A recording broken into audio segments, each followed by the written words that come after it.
I sported Knight Rider stuff on their final game day. They finally pulled it through. Got one. Right?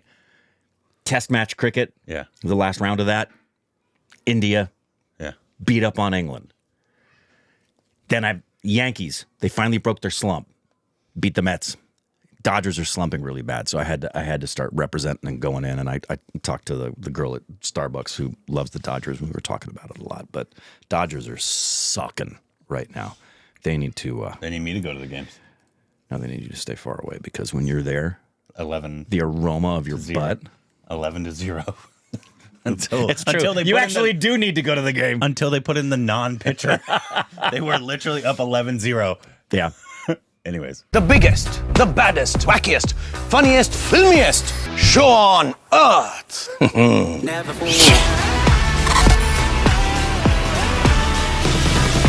Hey, welcome back to our Stupid Arcs of Corbin. I'm Shohei Ohtani. You can follow us on Instagram, Twitter, more juicy content. Thank you for on Patreon. Follow us to the like button. Same height as my son. Anyways, today we got a video from this is a new channel we've never seen before. This is Friday Films. I just saw the title. Friday Films Tamil, and he does this apparently thing. He's a smaller YouTuber, but a lot of people sent me this. They said it was really interesting. Said let's rewrite Thug Life, an alternative screenplay. And so I think as opposed to like bashing the film, he's like, what can we do to actually make this a good film? You should bash it first, then talk about what we could do to make it a good film. I'm kidding. But not really. So this is what he does I guess, with films he thinks didn't work. So a lot of people sent me this, and they thought we would find it interesting. So let's see if that's true. All right, this is for the admins. This is an ad. With Naban, you get the we like ease ads. of allowing employees to book on their not own while I'm watching. Hello guys. Hi. Recent Fall சீரிஸ்க்கு உங்க love and support கொடுத்ததுக்கு ரொம்ப நன்றி. நிறைய பேர் நிறைய ஆக்டர்ஸ்க்கு video போட சொல்லி கேட்டிருக்கீங்க. எல்லாமே வந்துட்டே இருக்கு. அதுக்கு முன்னாடி இந்த டைம் ஒரு புது சீரிஸோட வந்திருக்கேன். நம்ம எல்லாருமே ஒரு படத்துக்கு பயங்கர எக்ஸ்பெக்டேஷனோட இருந்திருப்போம். பட் அந்த படம் ரிலீஸ் ஆகி கம்ப்ளீட்டா டிசப்பாயிண்ட் பண்ணிருக்கோம். அப்படி அந்த மாதிரி படங்களை எடுத்து எதனால அந்த படம் நமக்கு பிடிக்காம போச்சு, என்னென்ன விஷயம்லாம் படத்துல மிஸ்டேக்கா இருந்துச்சு, என்ன விஷயம்லாம் சேஞ்ச் பண்ணியிருந்தா அந்த படம் பெட்டரா வந்திருக்கும் தான் இந்த சீரிஸ்ல பார்க்க போறோம். ஒரு படம் நல்லா இல்லாம போச்சுன்னா அதை ரோஸ் பண்றதுக்கு நிறைய பேர் இருக்காங்க. அதை நான் இப்போ பண்ணல. அந்த படம் எதனால ஒர்க் அவுட் ஆகாம போச்சு, என்ன பண்ணியிருந்தா அந்த படம் ஒர்க் அவுட் ஆகி பார்க்க போறோம். தக் லைஃப்னு பார்த்தோன்னே சில பேர் நினைச்சிருக்கலாம், மணி சாருக்கே பாடம் எடுக்கிற அளவுக்கு நீ என்னடா பெரிய ஆளா அப்படின்ட்டு.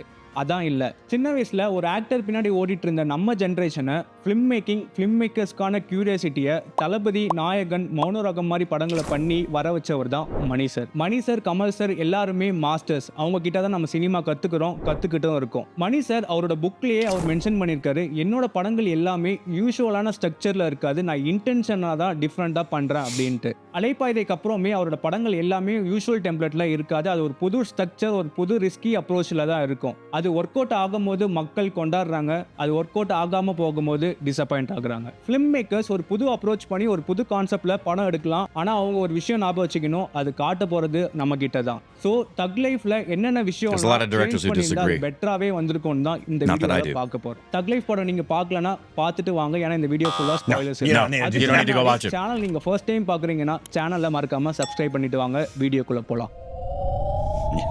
Disagree with that fact. You don't totally disagree with that. You do not need to watch it.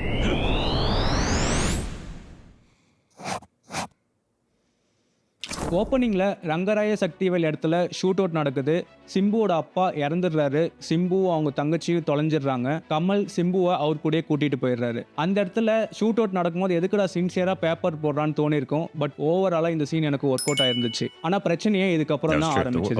அடுத்து நாசர் பொண்ணு சூசைட் பண்ணிக்கிறாங்க. அந்த சூசைடுக்கு காரணமா இருக்க பையனை ரங்கராய சக்திவேல் கொல்றாரு. அதனால அவர் ஜெயிலுக்கு போறாரு. அந்த இடத்துல அவர் ஜெயிலுக்கு போகும்போது அந்த கேரக்டர் மேல நமக்கு சிம்பத்தியே கிரியேட் ஆகல. நான் எல்லா கேரக்டர்ஸ்க்குமே சிம்பத்தி வேணும்னு எதிர்பார்க்கல. பட் இங்க ரங்கராய சக்திவேல் தான் முக்கியமான கேரக்டர் படத்துக்கு. அவரை வச்சுதான் செகண்ட் ஹாஃப் அவர் முக்கியமான ஒரு விஷயத்துக்கு ரிவெஞ்ச் எடுக்கிறாரு. பட் அந்த மாதிரி ஒரு கேரக்டருக்கு சிம்பதி ஸ்டார்டிங்கே மிஸ் ஆகிறது ஒரு ப்ராப்ளமா தான் இங்க இருக்கு. அடுத்து த்ரிஷாவோட கேரக்டர் ஒரு நல்ல கேரக்டராகவே இருந்துச்சு படத்துல. அவங்களோட நீடே என்னன்னா, அவங்களுக்கு லவ் வேணும். அதை யார்கிட்ட இருந்து எதிர்பார்க்குறாங்கன்னா சக்திவேல் கிட்ட இருந்து எதிர்பார்க்குறாங்க. இன்ஃபேக்ட் படத்தோட ஃபர்ஸ்ட் சீன் சக்திவேல் கிட்ட என்ன கேட்டிருப்பாங்கன்னா, லவ் யூன்னு சொல்லுங்க, அட்லீஸ்ட் அதை பொய்யா வச்சு சொல்லுங்கன்னு தான் அவங்க கேட்டிருப்பாங்க. இதுல என்ன பிரச்சனைனா, சக்திவேல் அவரோட அஃபேருக்கு கொஞ்சம் கூட எங்கேயுமே கில்ட்டியாவே ஃபீல் பண்ணல. Madam, I am your only Adam. In fact அடுத்த சீனே பார்த்தீங்கன்னா அபிராமியை கன்வின்ஸ் பண்ணுறது மேனிப்புலேட்டிவாக தான் இருந்துச்சு, கன்வின்சிங்காகவே இல்லை. அவருக்கு அபிராமி மேலே லவ் இருக்குதுன்றதுனால தான் செகண்ட் ஹாஃபில் அவர் ரிவெஞ்சே எடுக்கிறாரு. அதனாலயாச்சும் அவர் இங்கே கொஞ்சம் கில்ட்டியாக ஃபீல் பண்ணியிருந்திருக்கலாம். Throughout the first half கமலோட கேரக்டர்னு எடுத்துட்டிங்கன்னா ஒரு டவுன்ஃபால் ஆஃப் கேங்ஸ்டர் தான் காமிச்சிருக்காங்க. அவருக்கு பிஸ்னஸில் பெருசாக இன்ட்ரெஸ்ட் இல்லை.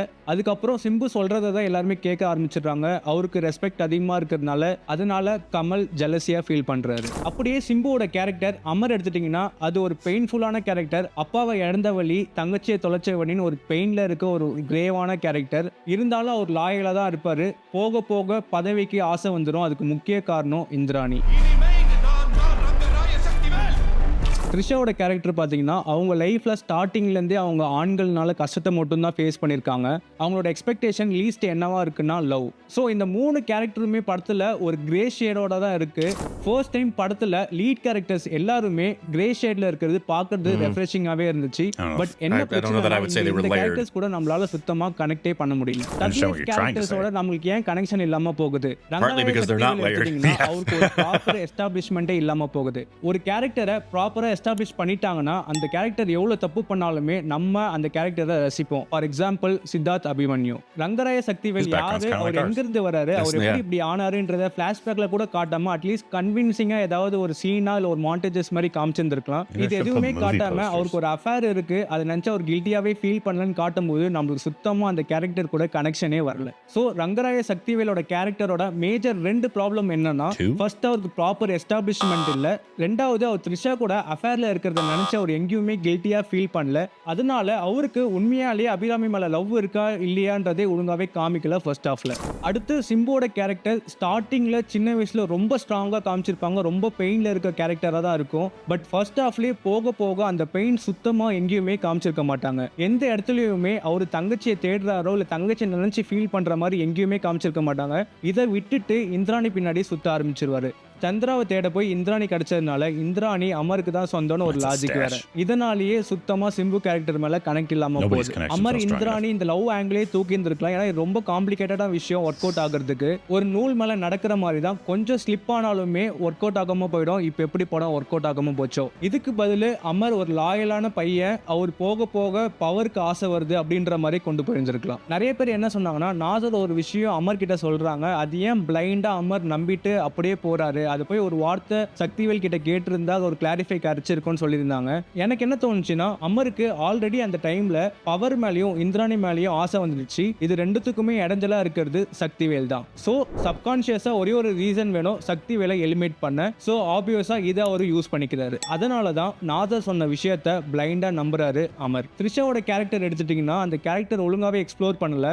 அந்த கேரக்டரோட ஐடியா நல்லா இருந்துச்சு, லவ்வுக்காக ஏங்குற ஒரு பொண்ணு. பட் அந்த கேரக்டரோட ஆர்க் தப்பா கொண்டு போய் ஒரு பாயிண்ட்லெஸ்ஸா முடிச்சாங்க. பாம்ப்ளஸ் பண்ணி அவங்க சாகடிச்சதெல்லாம் பார்க்கிறதுக்கு எப்படி இருந்துச்சுன்னா, இதுக்கப்புறம் இந்த கேரக்டர் தேவையில்லை, இதனால எந்த யூஸுமே இல்லை, இவங்களை தூக்கிட்டாங்கன்னா மற்ற கேரக்டர் நம்ம ஃபோக்கஸ் பண்ணலாம், அதனால இவங்களை ரிமூவ் பண்ணிடலாம்னு பண்ண மாதிரி தான் இருந்துச்சு. ஆனால் ஸ்டார்டிங்லேருந்தே அந்த கேரக்டருக்கு வேல்யூவே இல்லாமல் தான் இருந்துச்சு. அதுக்கு ஸ்டார்டிங்லேருந்தே அந்த கேரக்டரை காமிக்காமலே இருந்திருக்கலாம். ஒரு பொண்ணு மென்னோட கேங்ஸ்டர் வேர்ல்டு நம்ம சொன்னா ஞாபகம் வருது ஆரண்ய காண்டம். ஆரண்ய காண்டம்ல பார்த்தீங்கன்னா சுபோட கேரக்டர் எல்லாருமே யூஸ் பண்ணிப்பாங்க அவங்களோட தேவைக்காக. அந்த மாதிரி இல்லாட்டியுமே த்ரிஷாவும் சிம்புவும் லவ் பண்றாங்க. சிம்பு பவருக்கு வரணுன்றதுனால த்ரிஷா கமலை யூஸ் பண்ற மாதிரியும் காமிச்சிருக்கலாம். அதுவே ஒரு பிளாட் ட்விஸ்டா இருந்திருக்கும். முன்னாடியே சொன்ன மாதிரி த்ரிஷாவோட கேரக்டர் லவ்வுக்காக ஏங்குற ஒரு பொண்ணை தான் காமிச்சிருப்பாங்க. ஸோ லவ்வுக்காக என்ன வேணா பண்ற ஒரு பொண்ணா கொண்டு போயிருந்தாங்கன்னா இன்னும் இன்ட்ரெஸ்டிங்கா பவர்ஃபுல்லா இருந்திருக்கும் Indrani character. All of the characters could have been. I literally forgot there was a character named Indrani. அப்படி இல்லனா You forgot that?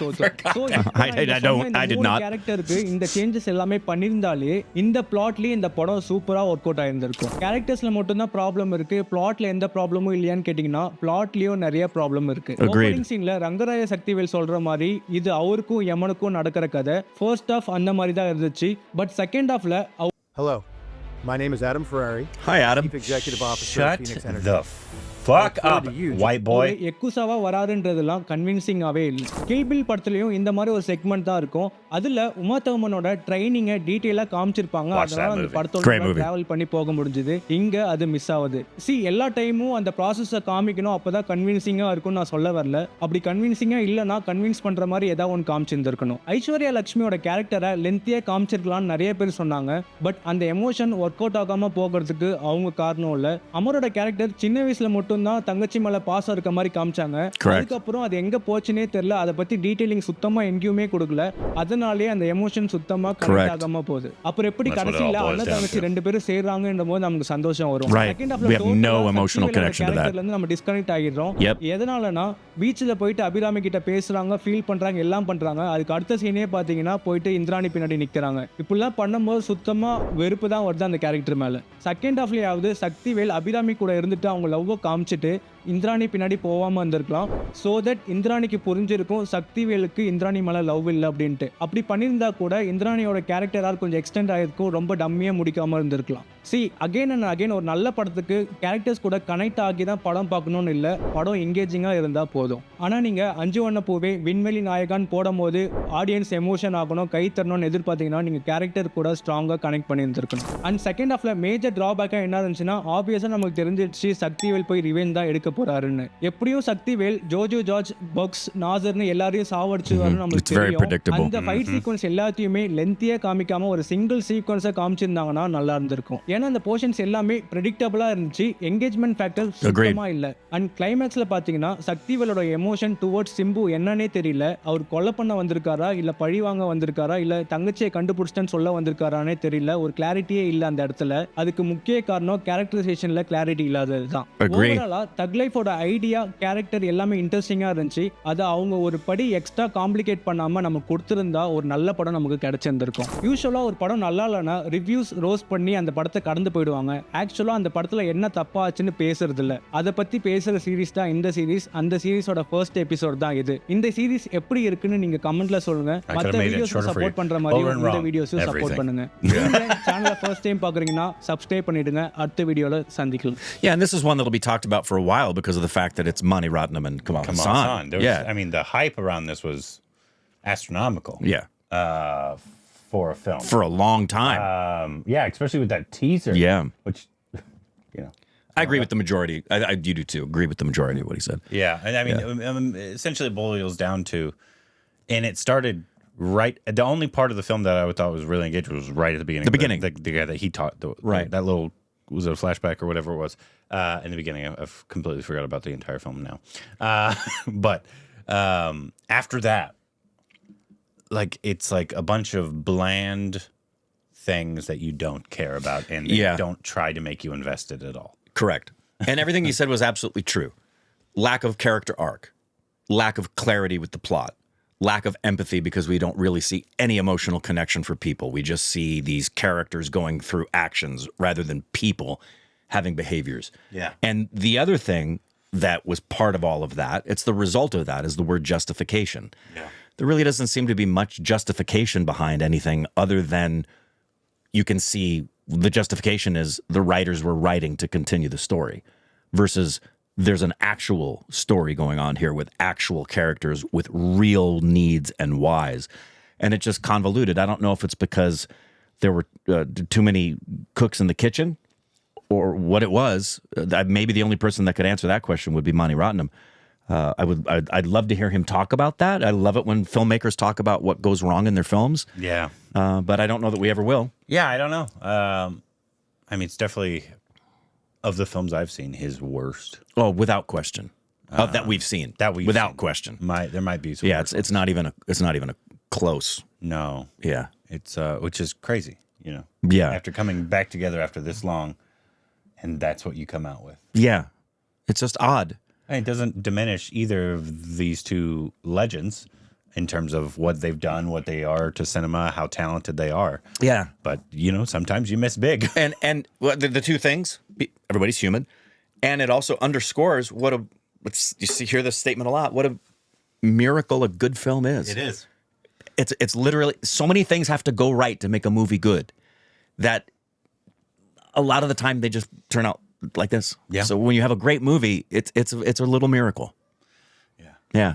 So many things can go wrong at so many different stages of filmmaking. By the way, this guy's got cojones to be doing a video on why Mani Ratnam could have done his film better. Well, he said at the beginning, he's like, I know. I'm not saying I can give him advice, but He is. Yeah. But he is. I like it. He's not wrong. He did it respectfully. He's not wrong. No. And I don't think obviously matters who you are. Everybody's open still to criticism. Yeah, Yeah. I think in India it's a little with how much Indians love their stars and their filmmakers, especially ones as legendary and talented as Mani and Kamal. Criticizing them can be seen as disrespectful. Right. A lot of times. Sure. Like, if you're their fan, you can't criticize. It's like, oh, this film was just for the fans. Right. As opposed to like here, oh, you can criticize anybody. Like nobody cares. But that would be one of my biggest concerns reaching a stature of huge mega stardom is how many people around you are yes men that just brown nose you and only say yes and positive things when what you really need is people who'll be brutally honest with you. Yeah. And that's why so many keep a core group around them for the trust and the ability to hear back. Like Trump. Yeah. What?